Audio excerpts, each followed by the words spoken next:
Unless you're playing the most wholesome of games such as Animal Crossing or Stardew Valley, it's expected that at some point throughout the title your character will probably die, be it by your own hand or the narrative's. Usually games will have at least some sort of tutorial or simple first level that will protect you from getting immediately killed, but that's not always the case. In fact, some games will go out of their way to see you draw your last breath before the action even starts. For this list, we're taking a look at the titles that instantly subvert expectations by killing their protagonists as soon as they're physically able to. It doesn't matter if the character stays dead and continues on as a spirit or another paranormal being, or if they're resurrected soon afterwards, as long as they're offed within the first few minutes of the game, they're welcome on this list. I'm Ben from TripleJump, and here are 10 games that open with your death. Number 10. Murdered Sole Suspect. If a game's whole premise is that you're trying to solve your own murder, it probably goes without saying that you're going to get killed at some point. For those who went into Murdered Sole Suspect knowing what it was all about, the protagonist's death at the beginning of the game didn't come as much of a shock, though for those who knew little about the game, it was perhaps a little more of a surprise. Just as police detective Ronan O'Connor thinks he's tracked down the serial killer known as the Bell Killer at the beginning of the game, the murderer gets the jump on him and throws him from a window before shooting him multiple times in the chest. For most people, this would mean no more detective work, but Ronan returns as a ghost hell-bent on finding the person responsible for the numerous killings. He teams up with other Spectre, Abigail, and a medium called Joy, and together they must find clues to help them track down the elusive killer. Though not the best game ever developed, players that enjoyed the detective work in the likes of LA Noire would no doubt have fun with what's on offer, and despite its middling critical reception, it's hard to deny that Murdered Sole Suspect's opening packs a serious punch. Number 9. Ghost Trick Phantom Detective. Although many character deaths in video games come as a surprise, the protagonist's demise at the beginning of Ghost Trick Phantom Detective came as a shock to absolutely no one. After all, it was spelled out right there in the trailer. The story follows Sissel, a spirit who awakens at the beginning of the game with no memories of his past. He soon meets another Spectre who introduces him to the notion of ghost tricks, powers that Sissel can use to inhabit and manipulate objects.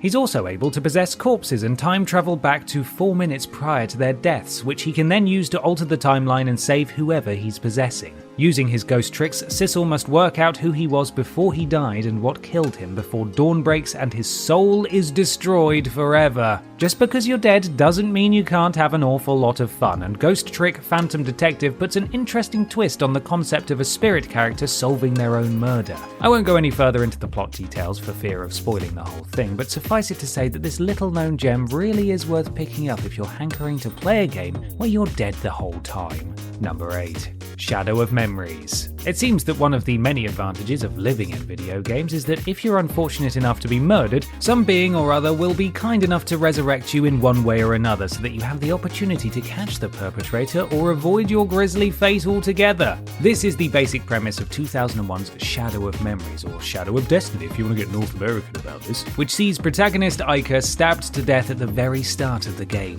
Luckily, there's a djinn on hand to revive Iker and provide him with a time travel device so that he might go back in time to stop his own murder. How convenient. He gets to explore a number of different eras, including the late 1500s, the early 1900s, and the 1980s, all in the hopes of altering the timelines and preventing his death. Though there have been a number of games over the years that have put us in the shoes of a detective solving their own death post-mortem, few have incorporated quite as many twists and turns as Shadow of Memories, and with 8 different endings to uncover, players will find themselves coming back to it time and time again. Number 7. Dragon's Dogma. Anyone who had played 2011's Skyrim might have thought they knew what they were in for with Dragon's Dogma. After all, they both begin in much the same way. A dragon that shows up seemingly out of nowhere to wreak havoc? Check. Terrified citizens running every which way for their own lives? Also check. Our heroes still beating heart ripped from their chest as they valiantly attempt to slay the creature? Didn't see that one coming. Though the game does assert that you're still alive, we're still counting it on this list because I don't care what magic or jackassery is afoot, the removal of one's heart generally results in a swift death, and I'm in charge, so what I say goes. Barely perturbed by their recent coronary issues, the protagonist sets out on a mission to slay the dragon and prevent the impending apocalypse. Though the events at the beginning of Dragon's Dogma turn out to be pivotal to the plot, they do come as somewhat of a shock to the audience, who were probably expecting some sort of third-party intervention, or for the dragon just to head on home once it consumed enough char-grilled civilians. Delicious, tastes just like chicken. Number 6. BIOSHOCK 2. Oh boy, the BioShock series certainly does know how to do a twist, doesn't it? Though its predecessor's twist is probably more infamous, the twist at the beginning of BioShock 2 was still one that caught players off guard. The game begins in 1958, and through the eyes of Big Daddy Subject Delta, we see Rapture in all of its former grandeur. When little sister Eleanor is set upon by a trio of splicers, we can only watch on in horror as Delta is incapacitated and ordered to shoot himself in the head by Eleanor's mother, Sophia Lamb. In the following 10 years, the city falls under new management, that of the very woman that ordered your suicide in the game's first 5 minutes. Luckily, you're afforded another chance at life when the Little Sisters, controlled by Eleanor, resurrect you, and you must embark on a journey to reunite with the girl before her mother can enact her dastardly plans. Whilst your death at the beginning of the game may be a temporary hindrance, it serves to highlight just how unhinged primary antagonist Sophia is, showing that she'll stop at nothing to achieve her goals, even if that means dispatching the one person willing to do anything to protect her daughter. Number 5. Mass Effect 2. Here's a dramatic recreation of me playing Mass Effect 2 for the first time. Oh boy, I can't wait to get back to playing Mass Effect so I can see what Shepard and the gang have been up to.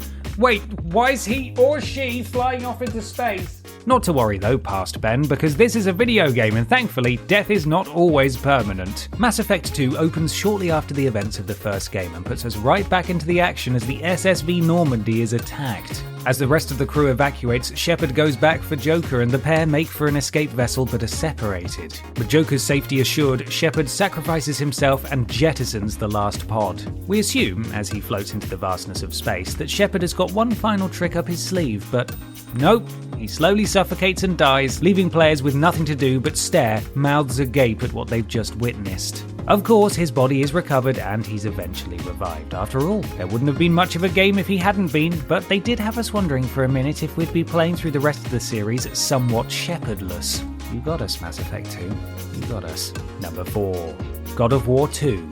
At this point, our boy Kratos has been to Hades more time than the majority of us have had hot dinners. In fact, it's more shocking to make it through a game where he doesn't kick the bucket at least once. With that said, however, it was still a little surprising when Kratos' death came right at the beginning of God of War 2. After irritating the other gods with his destructive antics and defying Zeus one too many times, poor Kratos finds himself on the pointy end of the Blade of Olympus at the start of the game.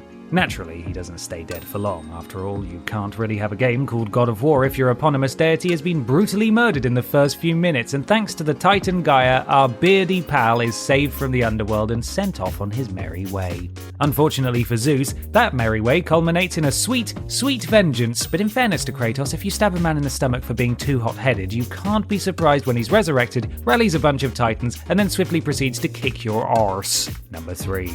Middle-earth: Shadow of Mordor.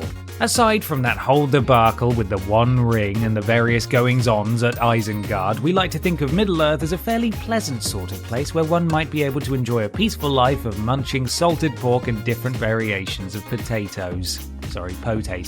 We certainly didn't expect anyone, be they orc, hobbit, elf or otherwise, to be engaging in ritual human sacrifice. However, this is exactly what we faced at the beginning of 2014's Middle-earth: Shadow of Mordor. After Talion, a captain of Gondor, and his garrison are attacked by Sauron's Uruk forces, he and his family are sacrificed by the Black Hand of Sauron in an attempt to summon the Wraith of Celebrimbor, an elf lord. Talion is resurrected by the elf, and the two embark on their quest for vengeance against Sauron and his minions. Though shocking to say the least, Shadow of Mordor's opening scenes perfectly set the tone for a game that is far darker than fans of the film series may have been expecting, immediately presenting the player with a protagonist who is vengeful and world-weary and preparing them for a far more serious take on Tolkien's world. Number 2. Blood Omen: Legacy of Kain.